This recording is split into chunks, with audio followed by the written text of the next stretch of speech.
brigade, which was in the south in Zaporizhia, is now being moved to Kharkiv to deal with this possible Russian threat.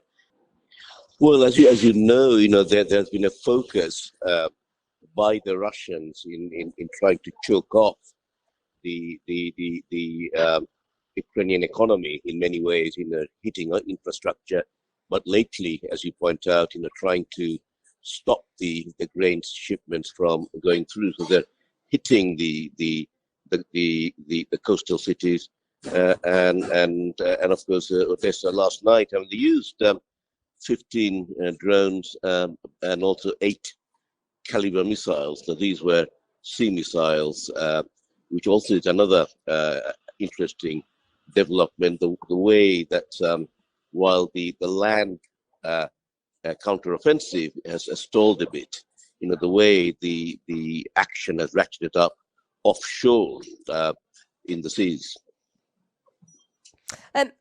I mean, there was this grain deal that was sort of signed to some kind of acclaim. We know that that's collapsed. These warning shots at the actual sort of barge that was carrying it, the kind of vessel carrying it. Is that the first time we've seen an intent to directly target a grain vessel since the collapse of that grain deal? Yeah, it's the first time that shots have been fired. Now, I'm not entirely sure the vessel was, targeted. Otherwise, they'd have sunk it. But it's certainly, the first time that warning shots had been fired. Would obviously, make it more difficult, to carry out these voyages, and also, of course, raises things like the cost of insurance on these trips as well. You're absolutely right. This grain deal was seen as a great way forward, with food prices shooting up everywhere, especially in third world countries. But Russia pulled out of it. There's recriminations from both sides. And now, what was an economic standoff is rapidly, unfortunately, becoming a military one. Well, if we look at the economics for a time, obviously there's the attempt to economically strangle Ukraine by Russia. And economic sanctions have always been a part of conflict. But similarly, we're seeing that the value of the ruble continues to fall. So Russia's kind of feeling a lot of economic pain as well.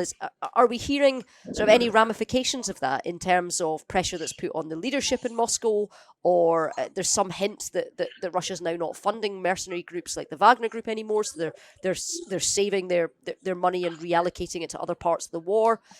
Do we know much more, or is it still being kept murky at the Russian end? Well, it's confusing and also, as you say, opaque at the Russian end. Now, there have been mixed messages about how badly or how well the Russian economy has been doing since the war. It's true they probably hadn't suffered as badly as the West hoped, but at the same time, it's obviously having an effect. The sanctions, and also, of course, the fact that so much of their industry is now geared towards war production, producing weapons and ammunition. So that again is a problem. The fall in the value of the ruble is quite significant, and it seems that one of the reasons behind is that the price cap which had been put on Russian oil is now at last beginning to have a bite. If you recall, you had vast consumers like China and India buying huge quantity of this oil. Now, some, not China, but some of the others have now agreed on this price cap, i.e., nothing below a certain amount. So Russians can't sell the oil as cheaply as they were, and that appears to be having a ripple effect through their finances, as well as the sheer economic war and tear of a war that's been going on now for 18 months. Russians are still firing 2 to 3 times more artillery rounds, for example, in the battlefield than the Ukrainians.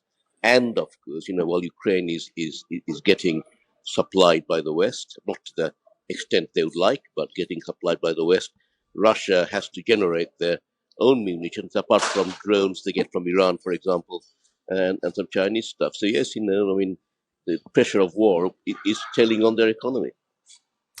And in terms of where you are in Kyiv, how bullish is the administration in Kyiv that this spring, but really a summer offensive to push Russia back, to reclaim strips of land, to reassert themselves, and to kind of get on top, if you like, is actually succeeding?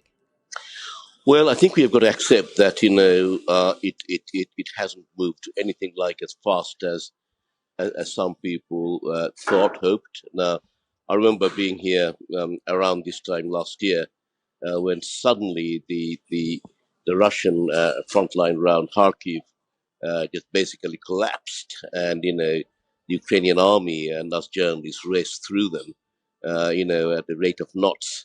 Um, Now, what's interesting is the Russians have regrouped in the Kharkiv region, and they are now threatening a city called Kupiansk, which is a a logistics hub, a transport hub. There are reports up to 100,000 Russians are being deployed there.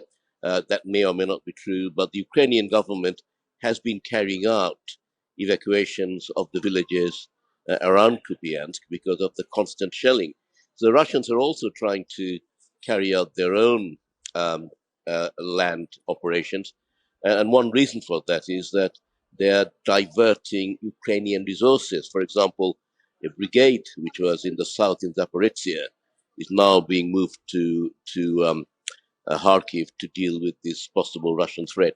There's a game of chess being played here, but I don't think we're going to see, a sort of, an astonishing drive for Crimea as had been portrayed perhaps, a couple of months ago.